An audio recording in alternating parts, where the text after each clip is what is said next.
أعوذ بالله من الشيطان الرجيم بسم الله الرحمن الرحيم قال الله سبحانه وتعالى في كلامه المجيد والقرآن الحميد يا أيها الذين آمنوا إذا لقيتم الذين كفروا زحفا فلا تولوهم الأدبار إلا متحرفا للقتال أو متحيزا إلى فئة إلى آخر الآية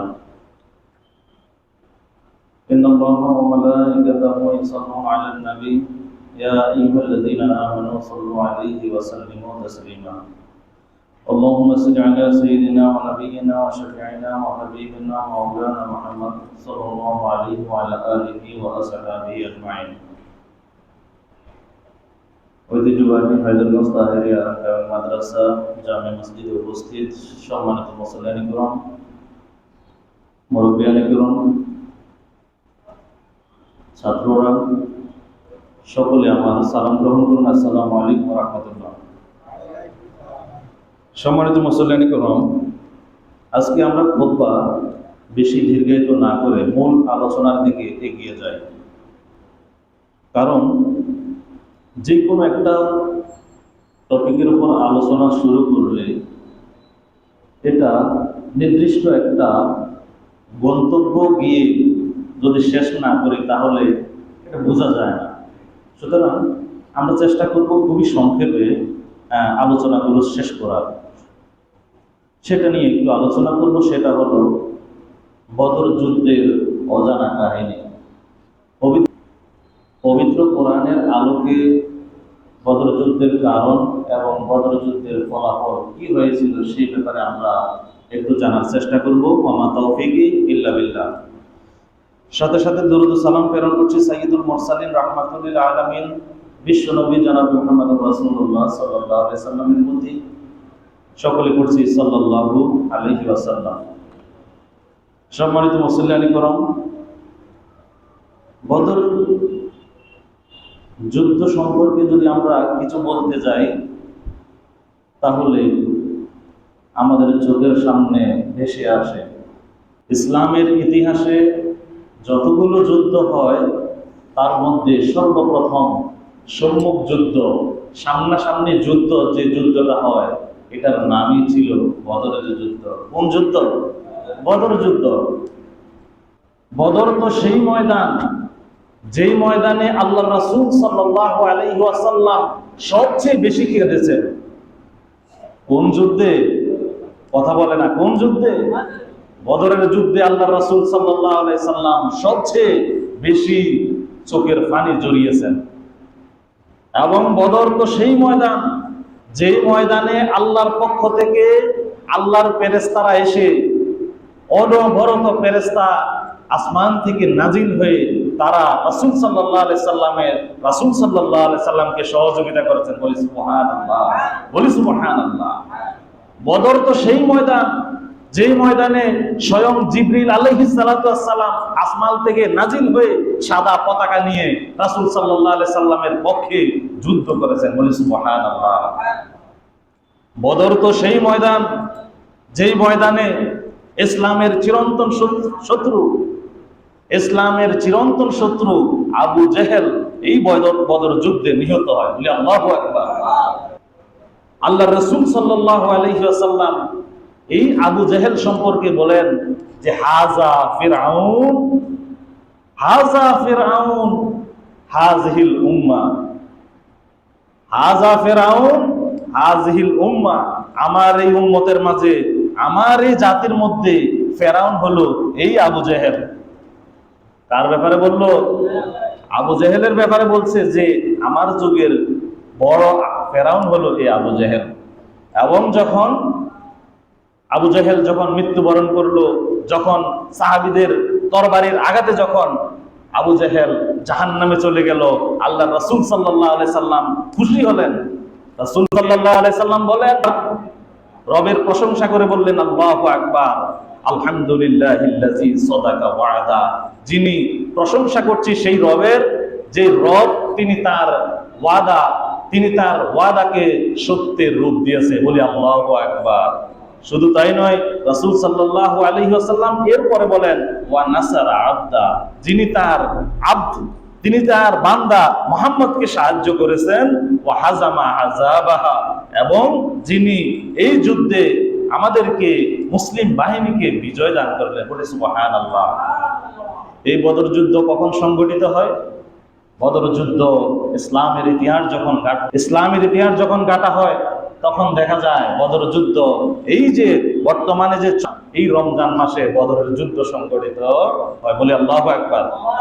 রমজান মাসে, কোন মাসে? রমজান মাসে। তারিখটা ছিল 17ই রমজান। কত রমজান? 17ই রমজান। আর এই বদর যে জায়গাটা, সেটা হলো মদিনা থেকে ঠিক দক্ষিণ পশ্চিম কর্নারে। কোন দিকে? মদিনা থেকে ঠিক দক্ষিণ পশ্চিম কর্নারে 150 থেকে 60 কিলোমিটার দূরে। মদিনা থেকে অনেক অনেক দূরে। রাসূল সাল্লাল্লাহু আলাইহি ওয়াসাল্লাম শুরুতে কিন্তু বদর যুদ্ধের জন্য বের হন নাই। আল্লাহ রাসূল সাল্লাল্লাহু আলাইহি ওয়াসাল্লাম কেন বের হলেন? এর উত্তর তাবরানী শরীফের 4th খণ্ডের 175 নং পৃষ্ঠার মধ্যে খুব সুন্দরভাবে দেয়া আছে। আল্লাহ রাসূল সাল্লাল্লাহু আলাইহি সাল্লাম কেন বের হলেন দলবল নিয়ে, সে ব্যাপারে তাবরানী শরীফের 4th খণ্ডের 175 নং পৃষ্ঠার মধ্যে আছে। ক্বালা রাসূলুল্লাহ সাল্লাল্লাহু আলাইহি ওয়াসাল্লাম ইন্নী উখবিরতু বি'রাবি সুফিয়ান ফাহাল লাকুম আন তাখরুজু কুলনা না'আম ইয়া রাসূলুল্লাহ। আল্লাহু আকবার। বিশ্বনবী জনাবি মুহাম্মদুর রাসূলুল্লাহ সাল্লাল্লাহু আলাইহি ওয়াসাল্লাম সাহাবীদেরকে বললেন, ও আমার সাহাবীরা শোনো, আমি শুনতে পেয়েছি কাফেরদের সর্দার আবু সুফিয়ান সে সিরিয়ায় তার দলবল নিয়ে সিরিয়ায় বাণিজ্যের উদ্দেশ্যে গেল। কিসের উদ্দেশ্যে? বাণিজ্যের উদ্দেশ্যে সে সিরিয়ায় গেল। সিরিয়ায় গিয়ে সে 60,000 দিনার সমপরিমাণ, 60,000 দিনার, যেটা আজকের দিনে 262 কেজি স্বর্ণের যে দাম, এই পরিমাণ টাকা নিয়ে সে সিরিয়ায় গেল। সিরিয়া থেকে কেন গেল? ব্যবসায়ের জন্য। সেখান থেকে বিভিন্ন ব্যবসায়িক পণ্য কিনে তারা একটা পরিকল্পনা করলো, সিরিয়া থেকে এই অঢেল সম্পত্তি তারা এটা আবার মক্কায় নিয়ে বিক্রি করবে, এবং বিক্রিলব্ধ যেই সম্পদ হবে, যে লাভ হবে, এই লাভটা মুসলমানদেরকে ধ্বংসের কাজে লাগানো হবে। বলি নাউজুবিল্লাহ। কথা বুঝে আসছে যে এই বিশাল সম্পত্তি, এই বিশাল সম্পদ, এটা বিক্রি করে মুসলমানদের ধ্বংসের কাজে লাগানো হবে। এদিকে কুরাইশ নেতা আবু সুফিয়ান যখন এই বিশাল সম্পদ নিয়ে, তেজারত, তাদের ব্যবসায়িক পণ্য নিয়ে যখন সিরিয়া থেকে আবার সিরিয়া থেকে মক্কায় যাওয়ার জন্য মদিনার উপর দিয়েই যাওয়ার আগে, কথা বুঝেন কিন্তু, সিরিয়া থেকে তারা যখন মক্কায় যাবে এই মদিনার উপর দিয়ে যাওয়া লাগবে। এখন মক্কার কুরাইশ নেতা আবু সুফিয়ান সে বুঝতে পারলো, সে খোঁজ খবর নিতে লাগলো, গোয়েন্দা রিপোর্ট নিতে লাগলো যে আসলেই মুসলমানরা আমাদের এই সম্পদ, আমাদেরকে রাস্তা আটকানোর কোনো সম্ভাবনা আছে কিনা, সে বিভিন্নভাবে গোয়েন্দা সংবাদ নিতে লাগলো। কিন্তু কেউ কিছু বলে না, মদিনার কোনো মানুষ কিছু বলে না। কিন্তু একজনের কাছে কোনোভাবে শুনে গেছে যে মুহাম্মদ সাল্লাল্লাহু আলাইহি সাল্লাম তার দলবল নিয়ে বের হয়ে গেছে। কিন্তু বের হয়ে গেছে কোন, কিসের জন্য বের হলো, কোথায় গেছে, এটা কেউ জানে না, এটা কেউ বলে নাই। তখন আবু সুফিয়ান সে অনেক অর্থ দিয়ে জমজম ইবনে আমর আল গিফারি, কি নাম? জমজম ইবনে আমর আল গিফারি এক লোককে হায়ার করলো, দালাল ঠিক করলো। দালাল কে? তার নাম হলো জমজম ইবনে আমর আল গিফারি। জমজম ইবনে আমর আল গিফারিকে ঠিক করলো, বলা হলো যে এই জমজম, তুমি মক্কায় যাইয়া আমাদের যেই বংশের মানুষেরা আছে সকল মানুষদেরকে জানাইয়া দিবা যে আমরা মুসলমান কর্তৃক আক্রান্ত হয়ে গেছি, মুসলমানরা আমাদের সম্পদ নেয়ার জন্য আমাদেরকে রাস্তা ব্লক করেছে, তুমি এই খবরটা মক্কাবাসীদের কাছে যাইয়া দিয়ে দিবা। এখন যাদের টাকা পয়সা আটকে গেছে ওইদিকে। তারা তো জমজম ইবনে আমর আল গিফারি তখন কি করলো, ঘোড়া নিয়ে সোজা চলে গেল, মক্কায় চলে গেল। মক্কায় গিয়ে সে কি করলো, ঘোড়ার উপরে উঠে তার যে বস্ত্র, তার গায়ের যে পোশাক ছিল সেই পোশাক খুলে এইভাবে ঘুরাতে লাগলো যে, ও মক্কাবাসী লোকেরা, আসো আসো, কথা শুনো। এই অবস্থা, মদিনায় তো আমরা আক্রান্ত হয়েছি, তোমাদের বাণিজ্যিক কাফেলা মদিনায় আক্রান্ত হয়েছে, মুহাম্মদ আক্রান্ত করেছে, আসো তোমাদের সম্পদ উদ্ধার করার জন্য এখনই এগিয়ে আসো। আসলে ঘটনা এরকম ঘটেই নাই, আসলে ঘটনা এমন ঘটেই নাই, কিন্তু এটা একটা মিথ্যা প্রপাগান্ডা ছিল, মিথ্যা প্রপাগান্ডা ছিল। এরপর যখন মক্কাবাসীর মানুষেরা এটা জানতে পারলো যে আমাদের সম্পদ মুহাম্মদ আটকাবে, মুসলমান অল্প কয়েকজন মুসলমান আমাদের এই বিশাল জনগোষ্ঠী থাকা সত্ত্বেও আমাদের সম্পদ আটকায় রাখবে, এটা হতে দেয়া হবে না। তারা দলবল নিয়ে সবাই বদরের ময়দানের দিকে ছুটল। কোন জায়গায়? বদরের ময়দানে। সেখানে গিয়ে তারা দেখে যে কোথায়, এখানে তো মুসলমান কোনো বাহিনী, আসলে এখানে মুসলমান কোনো মানুষ নাই। এবার তারা আবার কি করলো, তারা এবার বিভিন্নভাবে বিভিন্ন জনকে জিজ্ঞেস করে, কোনো সদুত্তর পায় না। সর্বশেষ তারা উটের গোবর পরীক্ষা করতে লাগলো। আবু সুফিয়ান খুব ব্রেনি মানুষ ছিল, সে বুদ্ধিওয়ালা ছিল। সে আবার ওই যে বদরের প্রান্তরের যে আশেপাশে যে উটের গোবর, নতুন গোবর পাইছে, এই গোবরের ভিতরে এইভাবে খুঁজে খুঁজে দেখতেছে, তো দেখে যে গোবরের ভিতরে খেজুরের বিচি। তো চিন্তা করলো, আরে খেজুরের গাছ তো মদিনায়, এই মদিনার বড় বড় খেজুরের বিচি, ওইগুলো তো মদিনা, হয়তো মদিনাবাসী মুহাম্মদ এবং তার দলবল এই রাস্তা দিয়ে আসছে, সম্ভবত এটা সত্য। এখন সে কি করলো, সে পুরা ঘোষণা করে দিল, তার দলবল যারা আসলো 1300 মানুষ, আবু সুফিয়ানের যে সম্প্রদায়, আবু সুফিয়ানের যে দল, সেখানে 1300 মানুষের সমাগম হলো। কয়শো মানুষ?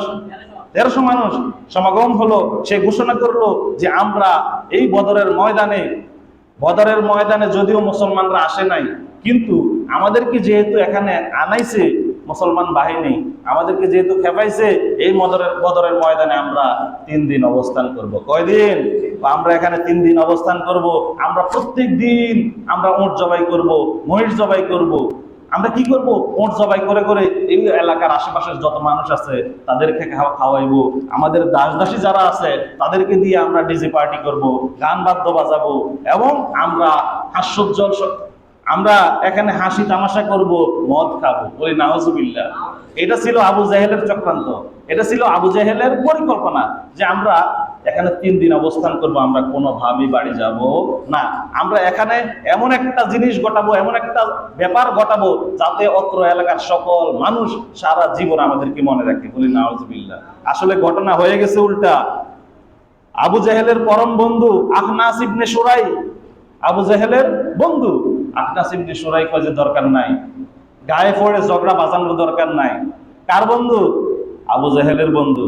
আবু জাহেলের বন্ধু বললো যে গায়ে পড়ে ঝগড়া করার দরকার নাই, চলো আমরা চলে যাই। আবু জাহেল কয় না, আমি যাব না। তো আখনাস ইবনে সুরাই, সে তার যেই কাফেলা ছিল, সে বনু জোহরা গোত্রের প্রায় 300 মানুষ নিয়ে সেখানে যায়, যুদ্ধ করার জন্য বের হয়ে আসছে। কিন্তু যখন দেখছে যে আসলে মুসলমানরা কেউ নাই, আখনাস ইবনে সুরাই বলল যে না, আমি থাকবো না, আমি আমার 300 সৈন্য নিয়ে আমি চলে যাই। 300 সৈন্য নিয়ে চলে যায়। এখন কি হলো, আবু জাহেলের যে 1300 সৈন্য ছিল, 1300 থেকে 300 কমে গেল, থাকলো কত? 1000। থাকলো কত? 1000। তাহলে কুরাইশদের, মক্কাবাসীদের, কাফেরদের সৈন্য সংখ্যা ছিল সেদিন মাত্র 1000, আর মুসলমান সৈন্য সংখ্যা ছিল মাত্র 313 জন। কয়জন? 313 জন। এবার আসেন, আল্লাহ রাসূল সাল্লাল্লাহু আলাইহি সাল্লাম যখন দেখতে পেলেন যে ঘটনা তো এইরকম, তারা তো আমাদেরকে মারতেই আসছে আসলে, এখন এই মুহূর্তে তারা যেহেতু উদ্গ্রীব হয়ে আমাদেরকে মারার জন্য আসছে, আমরা তো এখানে যুদ্ধ হোক আমরা এটা চাই নাই।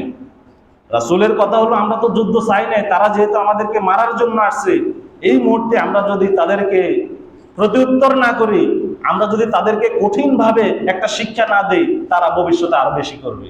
তারা ভবিষ্যতে যে কোনো একটা জিনিস নিয়েই আমাদের উপর ঝাঁপিয়ে পড়বে। সুতরাং তাদেরকে একটা উচিত শিক্ষা দেয়া লাগবে। এটা কার কথা? রাসূল সাল্লাল্লাহু আলাইহি সাল্লামের কথা। রাসূল সাল্লাল্লাহু আলাইহি সাল্লাম এবার তার সাহাবীদেরকে ডাকলেন। সাহাবীদের মধ্যে দুই গ্রুপ, এক হলো আনসার সাহাবী, আবার হলো মুহাজির সাহাবী। সাহাবীদের কয় গ্রুপ? সাহাবীদের কয় গ্রুপ? মুহাজির সাহাবী, আনসার সাহাবী। আবার মুহাজির সাহাবীদেরকে বললেন, রাসূল সাল্লাল্লাহু আলাইহি সাল্লাম বললেন, ও মুহাজির সাহাবীরা, আচ্ছা বলো তো কি করা যায়? এখন কি করা যায়? তারা তো আমাদেরকে মারার জন্য অলরেডি চলে আসছে 1000 সৈন্য নিয়ে, এবং সাথে অসংখ্য তরবারি এবং বিশাল সম্পদ নিয়ে আসছে আমাদেরকে মারার জন্য। এখন কি করা যায়? আমরা যদি এখন তাদের সাথে যুদ্ধে লিপ্ত হই, তাহলে কি তোমরা আমাকে সহযোগিতা করবে? রাসূল সাল্লাল্লাহু আলাইহি সাল্লাম কাকে প্রশ্ন করলেন? রাসূলের সাহাবীদের দুই গ্রুপ, আনসার সাহাবী, মুহাজির সাহাবী, দুই গ্রুপকে দুই রকম প্রশ্ন করলেন। আল্লাহ রাসূল সাল্লাল্লাহু আলাইহি সাল্লাম যখন মুহাজিরদেরকে প্রশ্ন করলেন, যাও মুহাজির সাহাবীরা তোমরা কি বলো?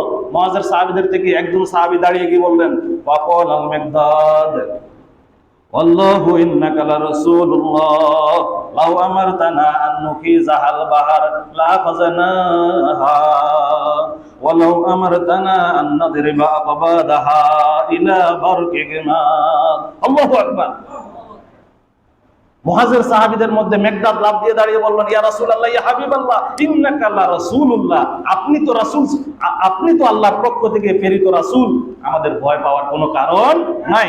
লাউ আমারতানা আন নুকিজাহাল বাহার লা ফাজানাহা, ইয়া রাসূলুল্লাহ, ইয়া হাবিবাল্লাহ, আপনি যদি আমাদেরকে আদেশ করেন যে এই নীল দরিয়ার মধ্যে, এই আরব সাগরের মধ্যে যদি ঝাঁপ দিয়ে মরে যাওয়ার জন্য আমাদেরকে আদেশ করেন, আমরা পিছপা হব না, আমরা কোন রকম কথা বলবো না, আমরা কোন রকম কোনো বাধা বিপত্তি ছাড়া আপনার ওয়াদা পালন করার জন্য, আপনার আদেশ পালন করার জন্য আমরা আরব দরিয়ায় ঝাঁপ দিয়ে আমরা মরে যাব। আপনি যদি আমাদেরকে বলেন আরব সাগরের মধ্যে ঝাঁপ দিয়ে মরে যাও, আমরা মরে যাব, কোনরকম আমরা প্রশ্ন তুলব না।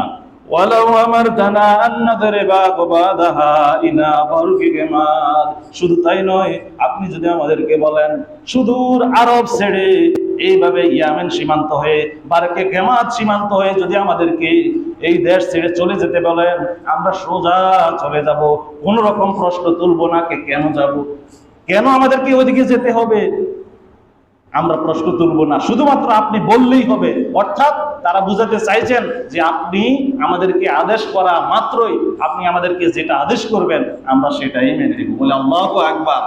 সাহাবীদের ঈমান কতটা তাজা, রাসূলকে কতটা রেসপেক্ট করতেন, রাসূলকে কতটা মানতেন। এবার রাসূল এই অংশের সাহাবী যারা আছে, আনসার সাহাবীদেরকে বললেন, ও আমার সাহাবীরা, কাফেররা তো চলে এসেছে আমাদেরকে হত্যা করার জন্য, আমাদেরকে ঘায়েল করার জন্য, এখন আমরা কি করব তোমরা একটু বলো।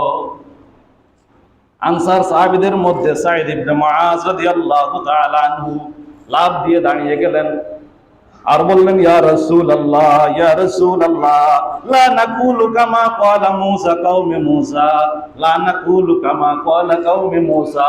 ও আল্লাহর রাসূল সাল্লাল্লাহু আলাইহি ওয়াসাল্লাম, আমরা আপনাকে ওই কথা বলবো না যেই কথা মূসা আলাইহিস সালামের সম্প্রদায়ের লোকেরা মূসা আলাইহিস সালামকে বলেছে। অর্থাৎ মূসা আলাইহিস সালাম যখন বললেন, তার সম্প্রদায়ের লোকদেরকে বললেন, চলো আমরা ফেরাউনের বিরুদ্ধে যুদ্ধ করব, চলো আমরা ফেরাউনের বিরুদ্ধে যুদ্ধ করব। তখন ফেরাউনের সম্প্রদায়ের লোকেরা বলল যে আনতা ওয়া রাব্বুকা ফাকাতিলা, আনতা ওয়া রাব্বুকা ফাকাতিলা, ও মূসা তুমি যাও আর তোমার রব যাইয়া ফেরাউনের সাথে যুদ্ধ করো, আমরা যুদ্ধে যাব না।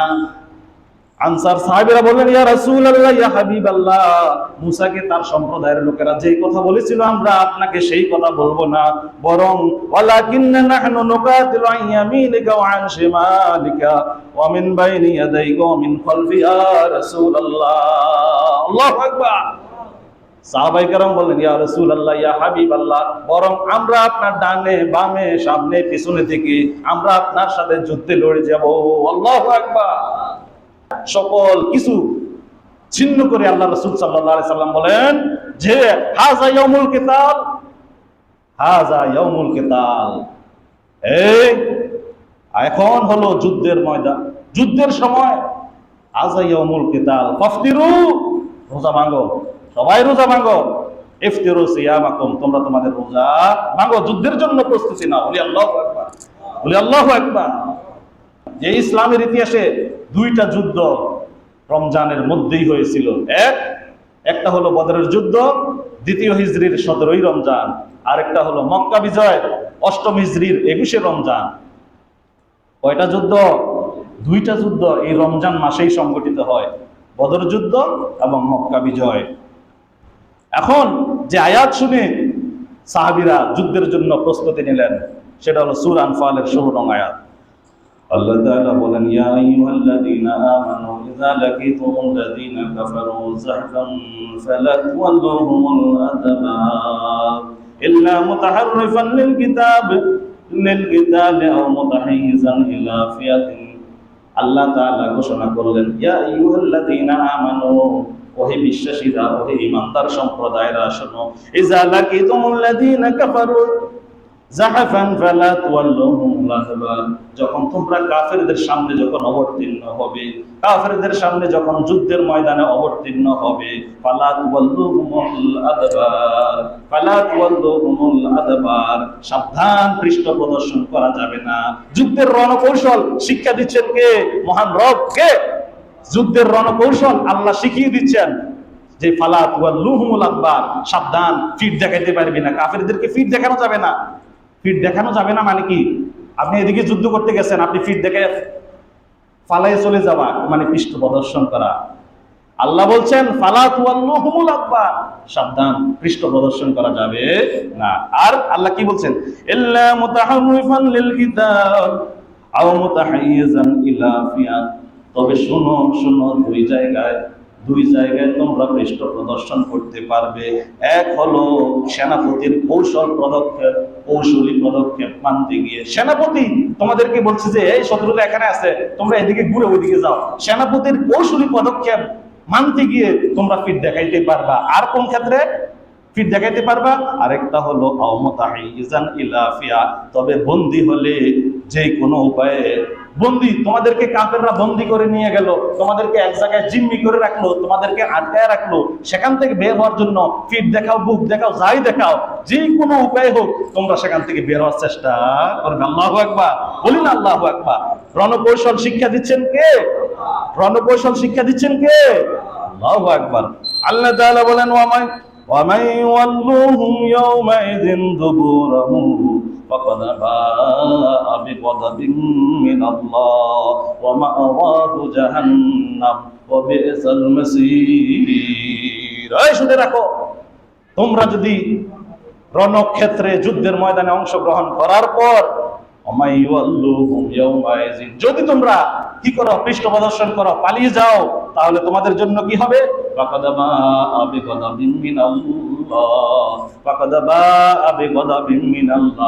সে যেন আল্লাহর গজব হাসিল করে নিল। বলে নাউযুবিল্লাহ। সে যেন আল্লাহর রাগ, আল্লাহর ক্রোধ, আল্লাহর গজব সে যেন অন্বেষণ করে নিল। শুধু তাই নয়, ومأواه جهنم وبئس المصير ومأواه جهنم وبئس المصير। জায়গাটা হবে জাহান্নাম, وبئس المصير। আর এই জাহান্নাম জায়গাটা কতই না নিকৃষ্ট, কতই না নোংরা, কতই না খারাপ একটা জায়গা। আল্লাহু আকবার। শুধু তাই নয়, যুদ্ধ যখন শুরু হয়ে গেল, আল্লাহর পক্ষ থেকে সাহায্য আসা আরম্ভ হয়ে গেল। আল্লাহ তাআলা ইরশাদ করেন সূরা ইমরানের 13 নং আয়াত, قد كان لكم آيات في فئتين التقاتا فئات تقاتل في سبيل الله وأخرى كافرة يرونهم مثليهم رأي العين। দুইটা সম্প্রদায়, দুইটা গ্রুপ যখন পরস্পর যুদ্ধে অংশগ্রহণ করলো, মুসলিম গ্রুপ, মুসলমানদের একটা দল এবং কাফেরদের একটা দল, আল্লাহ তাআলা বলছেন দুইটা দল যখন পরস্পর যুদ্ধে অংশগ্রহণ করলো, ইলতাকাতা ফিআতুন তুকাতিলু ফি সাবিলিল্লাহ, একদল লোক আল্লাহর রাহে, আল্লাহর দিন প্রতিষ্ঠা করার জন্য যুদ্ধে রত ছিল। ওয়াকরা কাফেরা, আরেক দল ছিল কাফের, ইয়ারাউনাহুম মিসলাইহিম রাইয়াল আইন। তারা যখন যুদ্ধ করতেছিল তখন মুসলমান যদিও 313 জন ছিল, মুসলমান যদিও কম ছিল, তারা তাদের চোখ দিয়ে কাফেররা দেখতে লাগলো যে মুসলমান তো এত কম না, মুসলমান মানে তারা ডবল দেখতে লাগলো। বলি আল্লাহু আকবার, বলি না আল্লাহু আকবার। সাহায্য কে করলেন? আল্লাহ তাআলা। রাসূল সাল্লাল্লাহু আলাইহি সাল্লাম বলেন যে এই যুদ্ধে স্বয়ং জিবরিল আলাইহিস সালাম সাদা পতাকা হাতে নিয়ে এই যুদ্ধে অংশগ্রহণ করেছিলেন। বলি আল্লাহু আকবার, বলি না আল্লাহু আকবার। আল্লাহ তাআলা ইরশাদ করেন, লাকাদ নাযারাকুমুল্লাহু বিবাদরিন ওয়া আনতুম আযিল্লা। ও পৃথিবীর মুসলমানেরা শোনো, লাকাদ নাযারাকুমুল্লাহু বিবাদরিন, আমি তো বদর প্রান্তরে মুসলমানদেরকে সাহায্য করেছিলাম। কার কথা? কার কথা?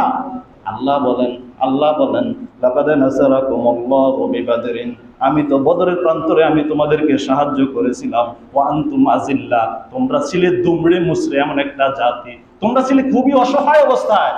মুসলমান তো কম ছিল, শুরুর অবস্থায় মুসলমানরা ক্ষতিগ্রস্ত হয়, মার খায়।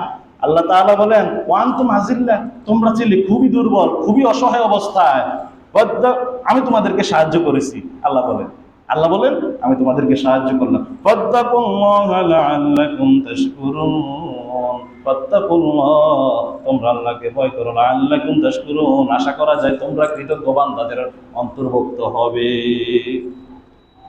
এরপর আল্লাহ তাআলা বলেন আলাই ইয়াকফিকুম আইয়ুমদ্দাকুম রাব্বুকুম বিসালাসাতি আলাফিম মিনাল মালাইকাতি মুনজালিন। সূরা আল ইমরানের 123 নং আয়াত।